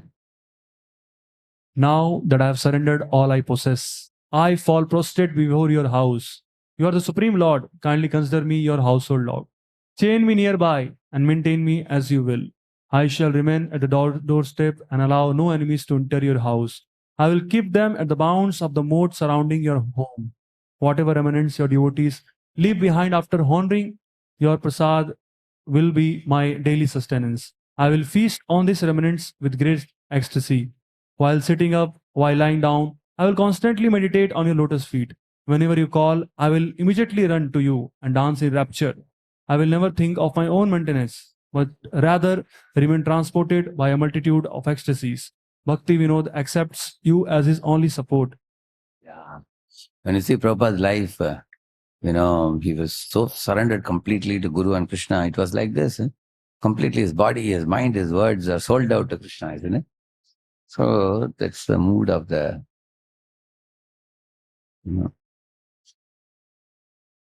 So the master's done. See, this fellow was thinking, I am the controller, I am the captain of the plane, but then and the plane fell in the water, you see. Similarly, yes, you have control, but you have limited control, like a calf that is tied to a pole. It has control within that radius. Similarly, we also have some control. These fellows gave a name to the ship, Titanic. What they said, the ship, even God cannot sing, and it got sang. See, he says, I don't need to surrender to anybody, he says. But then he's dragged down, you see, like this. When you don't surrender to Krishna, then you are dragged by attachment, pride, false prestige, anger, ignorance, envy, lust, everything. So he's saying, I am the enjoyer, he's thinking. But see, Pandavas accepted Krishna as the supreme enjoyer. When Krishna ate the Akshay Patra from that one grain, all the Durvasa and his disciples got satisfied. Yasmin Tushtam, Tushtam. Yeah. And Krishna is the essence of everything comes from him. So, Balam Balavatam. This is the spiritual progress, means these 4 things. Please read that. First, to purify our mind from viruses of lust, anger, and greed. Second, to broaden our consciousness. Isha Vasyam Vasudeva Kutumbakam. Third, to experience a change of heart from greed to satisfaction, cruelty to compassion, arrogance to humility. Fourth, to attain the ultimate goal of human life, love of God, and return back to Godhead. Asto ma sadigamaya, mrityor ma amritam gamaya. See, very clear-cut goals we have. We want to cleanse the mind of 3 viruses. Kamaha, Krodhastata lokstasmati tatrayam tyajet, Krishna says. So mind is having these viruses, cleanse the mind of this by chanting holy name. And broaden your consciousness with Ishavasyam, which means, go from selfishness to selflessness. Go from I am the possessor or proprietor, from that consciousness to Sarvaloka Maheshwaram. Krishna is the proprietor of everything. That is broadening our consciousness. And then all the living beings are my friends. Nobody is my enemy. Vasudha eva kutumbakam. Whole Vasudha, the dharti, is a kutumba, one kutumba, all the 8 billion population. So I have no enemies because all are children of Aham Bija. Radhapita Krishna says. That is broadening consciousness. Everything belongs to the Lord. So all jivas are his part and parcels. So that's the second one. Third one, experiencing a change of heart. Due to possessive mentality, we are greedy. So go from greed to satisfaction. Due to dominating nature over other living entities, bossing nature, we are cruel. Grow from cruelty to compassion. And due to forgetfulness of God, thinking I am the pivot and everything revolves around me, everyone should be at my beck and call, like Hiranyakashipu thinking, that leads to arrogance. Go from arrogance to humility. This change of heart is the goal of life, you see. The ultimate goal is love for God, love for all. So this is the goal. So if you see the spiritually barren place means, read that, what are they? Austerity performed for material benefits, enjoying and controllership mentality, servant of senses, powers in wrong hands always create destruction. Yeah, this is a spiritually barren place. Even we have to take care that our voice centers, our ISKCON temples, our some people work very hard, to just increase the metal. For example, you build a big temple, big guest house, everything, but there is no Sankirtan Yajna going on inside. No proper morning program, no chanting, dancing, no study of the scriptures, no service to the, people who are visiting the temple by teaching them how to chant Hare Krishna or feeding prasad. So then without that, a very big temple will be, like a Buddha bungalow, It will have no activity. That is why or if the residents of the temple have enjoying or controlling mentality, everybody is thinking about my comforts, my luxuries, and my enjoyment, and also controlling others. Enjoyment for myself, controlling others. Like this. Keep everybody in my control. So that is controlling mentality. So then also one is a Godas, servant of senses. That means is uncontrolled tongue. Actually, the bhoga which is offered to the Lord and comes out as prasad. Prabhupada said in Vrindavan, the Rajabhog which is coming out should be distributed to Grihasthas who are coming to the temple, visitors, he said. So you should not make nice prasad so that we can eat very nicely. You should distribute, he said. So don't become servant of the senses. Some people, even after becoming devotees, they become victims to sex life. They improper sex life, which means not properly within the limits of Maryada. So one should be very careful not to become slave of senses, gulam. And then powers in wrong hands always create destruction. So we should have a healthy possession of power. That means our power should be used to glorify God and to serve the devotees and to utilize all the resources in Lord's service. The power should not be used for one's own sense gratification. Just because you have money, one should not misuse it. You see? That means this is a plan adopted by Hiranyakashipu to destroy Vedic civilization. What he thought, that the demigods are getting worshipped by Brahmanas, Yajnas. And the Brahmanas are protecting cows and trees also. And the Kshatriya gives protection to cows and trees on the order of Brahmana. So Hiranyakashipu thought, Brahmanas are the ones who studies the Vedas. Brahmanas are the one who does Yajna. Brahmanas are the one who protects cows and they tell Kshatriyas to protect. So finish the Brahmanas, he's telling. That's what he was thinking. We should not destroy all these things he was telling. So spiritual world means only occupation is seva for the Lord. Material world means multiple desires to enjoy. Spiritual world means only pleasing Krishna. Material world means only purpose is Indriya Tarpan. Spiritual world means no trace of Rajaguna Tamaguna. Virajam. Sattvam Vishuddham Virajam, it is said. Whereas here it is passionate and ignorant activities. See, spiritual world is clean, material world is dirty because of struggle for cleanliness. How many trucks of things carry dirty things daily? Eh? In spiritual world, everything is spiritual and personal. Here, everything is material and impersonal. Virtual world is more now, correct now? And spiritual variegatedness, here is dominance of dead matter, they say. No envy among devotees, they are envy for all. Even birds and flowers are conscious, so they say, what Lord is. Here, people forget God, correct now? See, everything is absolute in spiritual world, whereas here there is a lot of gradation. There, Bhakti Yoga is prominent. Here, Sankara is prominent. No scarcity there. Here, there is Jivo Jivasya, Jevana. There is spiritual beauty. Here, it's bag of flesh, bones, mucus, blood. No need of expressor. Here is Maitanaga. Comparison between that Hiranyakashipu and modern day mini Hiranyakashipu. I think that's the last thing, I think. Yeah. So now I'm going to conclude. This is the one. You see? He was envious of Supreme Lord. Modern day fellows, they don't like to be controlled by anyone. And he thought of Supreme Lord as ordinary jiva. Now, trying to find God by experiments and research, thinking Lord as ordinary jiva. People are trying, correct, no? So in this way, I have made a comparison. Finally, I have given you 10 points here. The spiritual vibrant means that dissatisfaction, pride, and all those things. Spiritually vibrant means blissful, no? Free from pride. So these are advantages of those devotees who keep their life very spiritually vibrant. See? This is everything, category in categories it's given very nicely. So I have given both Hiranyakashipu and Yudhishthira's government. Both you can see.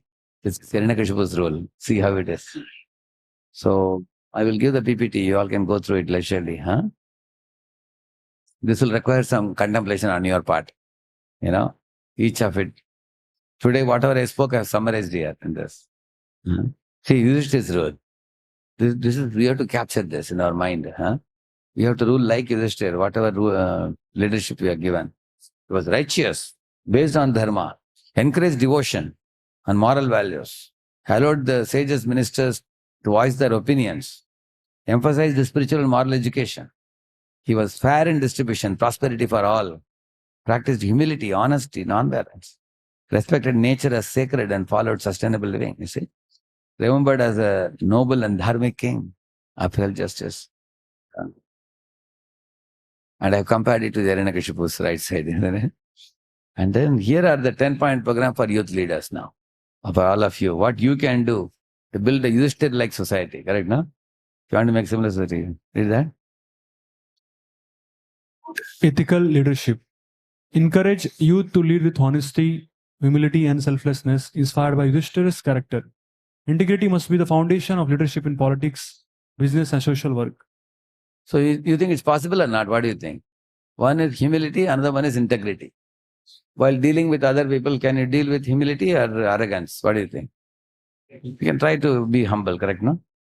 And also we can practice integrity, means truthfulness, no cheating. No cheating, lying. Yeah. Second? Revive value-based education. Reform education to include teachings on dharma, righteousness, Bhagavad Gita wisdom, and moral ethics alongside technical and professional skills. Schools should emphasize character building over mere economic success. Correct, no? This you are already trying to do. Going inside the college and teaching also to students. Dharma also. Not just technology. Character building. So man-making besides money-making. Third?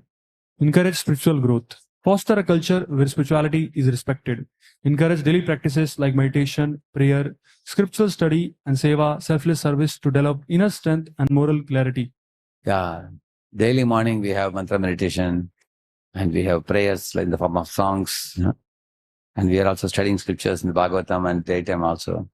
And performing practical seva.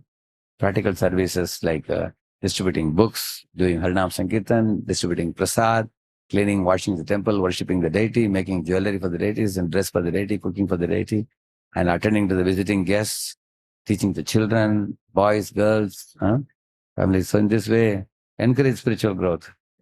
Create an inclusive society. Promote justice and fairness for all. ensuring equal opportunities irrespective of social or economic background, just as Yudhishthira ruled with equality and care for all citizens. He gave equal opportunity for everybody. When Yaksha asked him, your 4 brothers are dead, whom do you want? He chose Nakul. Instead of choosing Arjuna or Bhima, which goes, he was always fair in his behavior. Fifth, respect for nature and sustainability. Implement eco-friendly initiatives, promote organic farming, tree planting, waste management, and conservation of resources in alignment with Yudhishthira's respect for nature. See, there are many organizations which are doing these things, farming and organic farming and tree planting. You can connect with them. Some of you, those of you who are going to be grihasthas here, you can connect with those people, and they're very good people. Many of them are very pious people. They're concerned about the environment, and you can actually tie up with them. My spiritual master once said, when I asked him about this, he said, "I am not a PPT maker like you," he was telling. So he drew a big circle in a paper, and he drew small circles, in the periphery. I mean, he drew half circle inside, half circle outside. Like that, he drew small. And then he said, these organizations, they have their own thing which may not match with ours, and there are things which match with ours. So he said that we also want to see the good work they are doing, and then you can bring them here, feed them khichdi, some prasad, tell them what all you are doing, and then some of you, even 1 or 2 of you here, if you motivate your other college students, 100 of them, 200 of them to go for tree plantation, college will become very pleased with you. Then they may give opportunity for ISKCON's activities also, correct? No? Actually, this kind of activities which go along side by side with Krishna conscious activities. That's something which many colleges are looking for help. Recently, we did one thing in Hyderabad. They have one value education course in one college. They wanted us to help them put up some Bhagavad Gita related projects. So I gave them 10 themes I gave from Bhagavad Gita. And they made 10 groups of 10 boys and girls each. So then I gave 10 Grihastha devotees. I gave like Lilananda Prabhu type of Grihasthas. 10 Grihasthas I gave. So each of those 10 students went and met that Grihastha, sat with them, like, mind management, self-management, like that topics, anger management, things like that. So they did a very good project for about 2 months or something like that. And then they made displays in a hall like this. So 10 groups are displayed, and almost 4,000 students watched it. They went through that. And the college was so impressed. They said, we want to do this every year, they said. So they have given a certificate also. So now the students have become very attached to the grihasthas also because they learn from them for 1 or 2 months. They are asking them that, where is any program we can attend. So those grihasthas said, we will take care of those students. Can you imagine 100 students are going to be taken care? These are students who voluntarily came forward for putting Gita exhibits, which means they also had a little spiritual inclination also. So in this way, every college I suggested that we can put up this type of exhibits once in a year. It's a multiple advantage. Students can become devotees, plus other 3,000-4,000 students get to go through the exhibits. They also learn and they respect the Gita. At the end of this, we give Gita at a concessional price. So thousands of Gitas also go. After saying this, everybody in the mood, I also want a copy of Bhagavad Gita. Then you give them at half price to students. They immediately take it like that, isn't it? Yeah. Develop self-sufficiency. Encourage youth to support local economies, cottage industries, and dharmic business models, reducing dependency on exploitative multinational corporations. Correct, no? MNCs are putting shopping malls where they are selling, packaged products and everything. Instead of that, encourage the old ladies who are ready to make fresh papad. They are ready to give fresh papad in the villages. If they are devotee ladies, they will also get some money. And they are producing many village products which can be sold in the city. Youths can act as a, in between, like interface between the village and the city. In this way, village people can earn some money through that. And if they are devotees, you are doing a very great service. Correct, no? Like imagine for eating also, we all need so many things. Like papad is one item I was telling you. But the packaged foods are so bad. Putting preservatives, yes. Promote social responsibility. Organize volunteering, social service, and humanitarian projects to uplift the unprivileged, just as Yudhishthira cared for his subjects. Yeah, the underprivileged people who are poor, volunteering social humanitarian projects, So actually we should try our best to combine this with Krishna consciousness, because if you do only social service, it's on a mundane platform. Prabhupada says social service is like a shadow selflessness of the original selflessness of the soul. Soul has selflessness towards Krishna and other jivas. But in the material world, whatever selflessness you see is a shadow of that. You want the object or the shadow? Object. So therefore, one should make sure while joining hands with this kind of people, we should not fail to give them prasad, some Prabhupada's book, make them chant Hare Krishna. Correct, no? Like our boys sometimes go to the orphanages in Pune. They go and teach some mathematics or something to the children. But along with that, they give them the Mahamantra card, make them chant one round, do kirtan, and dance also in the kirtan, and give them prasad. Along with that, they are also teaching maths in those orphanages. Encourage strong families and relationships. Strengthen family values by promoting respect for elders, healthy marriages, and strong community bonds. Ensuring sadachar, ethical behavior is upheld. Yeah. Actually, India is very famous across the globe for the family unit. One family means husband, wife, children, and the husband, mother and father. Correct, no? This is one unit. So these units are very stable units. They don't depend on the government. The one man takes care of the whole family. So unfortunately, this family structure is becoming broken because both man and woman are going for a job nowadays in cities. And then wife doesn't cook at home. So she doesn't serve husband in any way. And both are eating out in hotels, and both are traveling across the globe and connecting with someone else. So because of which the families are getting broken. So we have to try to revive that regular family culture with healthy marriages and strong community bonds. And Krishna consciousness is actually reviving such a culture when we do congregation preaching. Foster freedom of speech and righteous media. Support independent, truth-based journalism that speaks fearlessly against corruption and injustice, rather than sensationalism or biased narratives. Yeah, we don't want to create a sensation and "Hey, dekho, ye kar rahe hain, wo kar rahe hain." Some people make it a very big thing. Instead of that, try to bring about true change in society by bringing about a society where there is freedom of speech to bring about change, not to point fingers to anybody. Yeah. Support dharma-centric governance. Advocate for policies and laws that uphold righteousness, justice, and welfare for all, ensuring leaders follow dharma rather than personal or party interests. By adopting these principles, youth leaders can transform society into an ideal dharmic civilization rooted in justice, wisdom, and righteousness, just as Yudhishthira envisioned. Yeah. So I didn't want to leave your mind with only Hiranyakashipu thoughts. I showed all video of dangerous looking Hiranyakashipu. That's why I gave these 10 principles, because many of you are intelligent devotees here, under the guidance of Nam Prem Prabhu, and Mataji also here, and Namadu Govind Prabhu. So I was thinking that you will surely give shape to some of these things in society, and we can take a large scale society with us in Krishna consciousness. Thank you, Sri Prabhupada ki. Oh, it became 10 o'clock already. Okay, 5 minutes you can take. 5 minutes. Yes, Prabhu. Thank you, Proji, for this wonderful class. In the last, you showed our responsibilities, and that are the responsibilities of a Kshatriya. Right. And we also hear that whatever effort you do, this is Kali Yuga. You cannot change the world.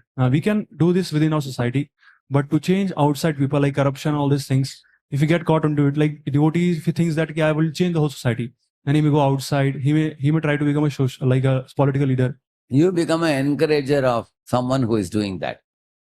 For example, I will tell you an example. Say one person wants to bring about a corruption-free India, but he is making a dashing attempt, aggressive attempt on the YouTube and everything, and pointing left, right, center, mistakes here, mistakes there. He goes and captures videos and everything. Such a person eventually, suddenly will be wiped out also by somebody. Or such a person sometimes faces some damage of reputation. They will turn down his videos. So such an aggressive person, you add some sattva to his life and tell him, are you really interested in bringing about a change? Or you want to just point fingers of who is doing wrong and expose them? Exposing is a good idea, but if you don't bring about the change, what's the use of exposing? They get offended also. So you can add some sattva element to his life. and tell him that, you put one step at, like Chanakya, for example. When Chanakya saw this Nanda was an unruly king, irrighteous king, he decided that when he left the palace, he decided, how will I systematically dethrone him and bring some righteous king to the top? So he was looking for a young boy who will have that kind of, abilities. So he located Chandragupta, and then he trained him, and then he also gathered many people and made him the king, and then he gathered an army and trained them also. And systematically brought about the change, correct? No? Then there was the golden age of Guptas at that time. So therefore Chanakya Niti is so famous. Because Chanakya says how to deal with difficult elements. He gives a lot of clue. Similarly, you're a devotee, you can only give valuable inputs to somebody who is trying to do good but doesn't know how to do good. Correct, no?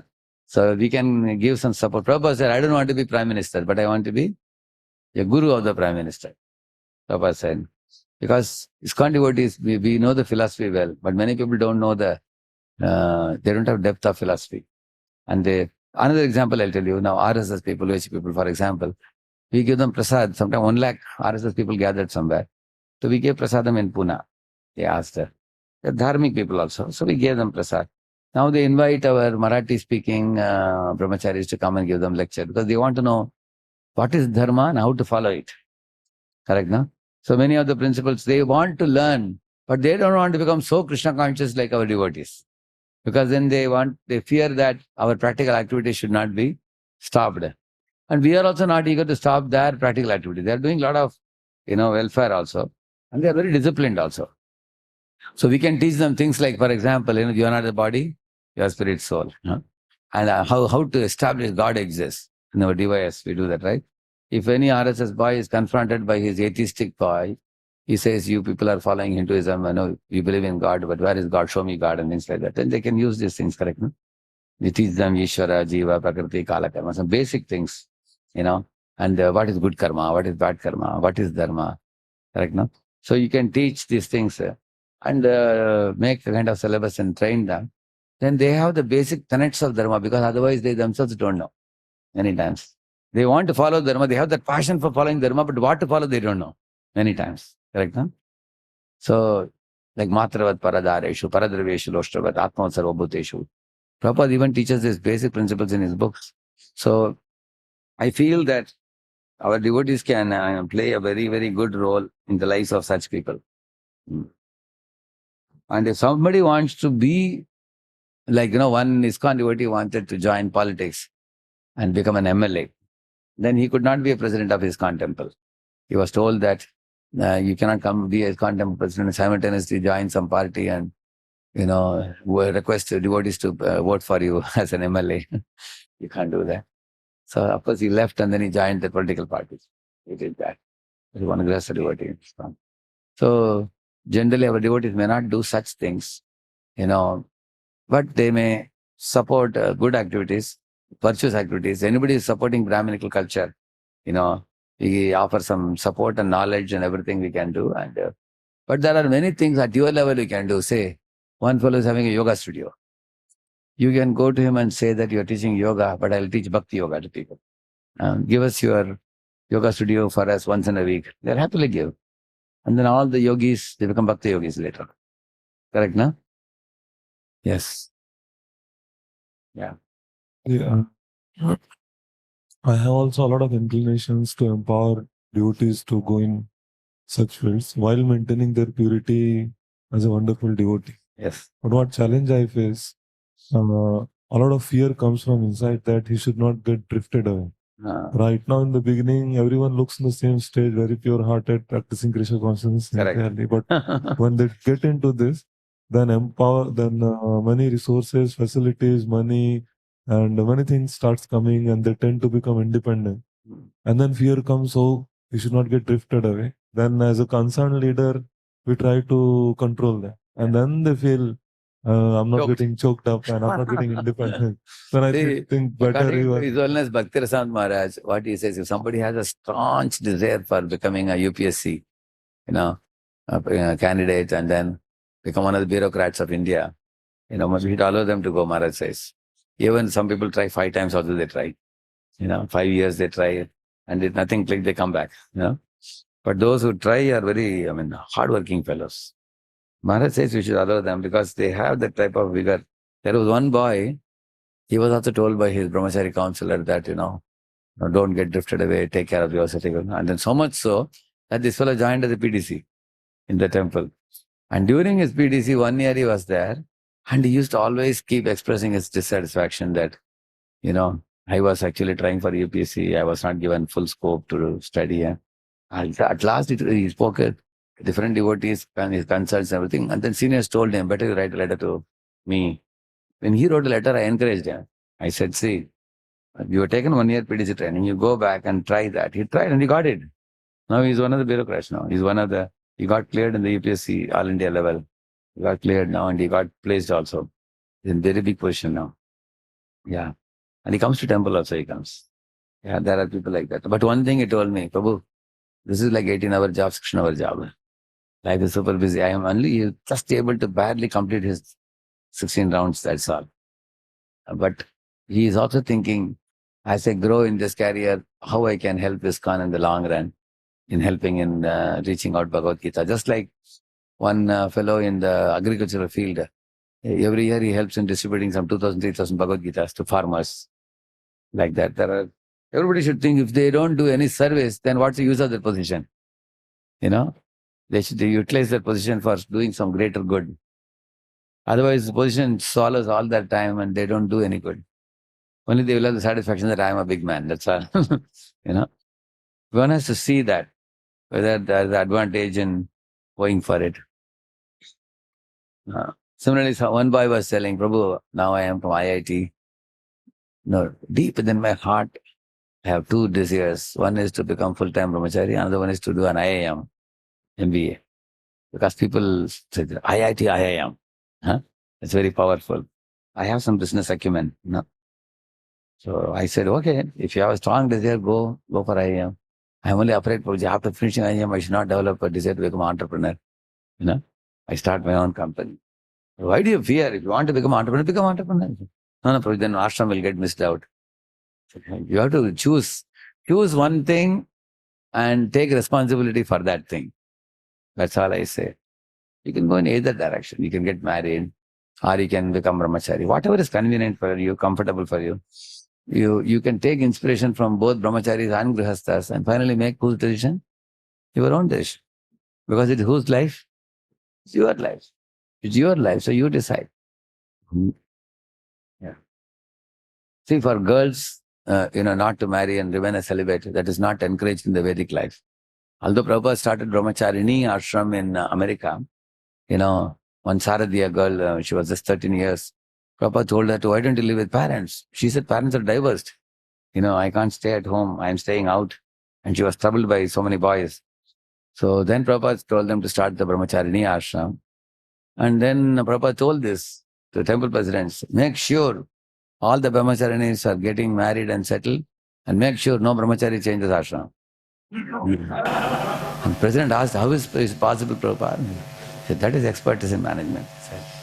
That means the girl should marry and bring in new boys into devotional service. Like that, he said. Because they have to be sheltered, protected, like for example, somewhere I had gone in one place, one girl was asking, why boys are given that freedom and then girl is said to be, that she has to be protected. So I asked her, if a husband and wife board a train, who keeps the luggage on the top? He asked. She said, naturally, I'll tell my father or brother to do that. He said, yeah, that's it. Because physically your body is weaker. Therefore you need more protection. She said, thank you. Sat down. Of course, there are some rare women who are bodybuilders. Their hand is like your cross-section of your body. But they are exceptions. Correct? They have body like a mountain. But we are not talking about that. We are talking about general. Correct? You all should take prasad. It's late. Shri Prabhupada ki और भक्त वृंदा की Thank you. Grace Radheshyam प्रभु की। सो आज शाम को प्रभु जी हिंदी में कथा करेंगे। हमारे जो रविवार को जो लोकल्स के यूथ आते हैं उनके लिए आप सब भी निमंत्रित हैं जो यूथ्स हैं। लेकिन आप जब आएंगे तो आप ध्यान रखिए कि साइड में या पीछे बैठिए। वो लोग जो आएंगे उनको सामने बैठने दीजिए, क्योंकि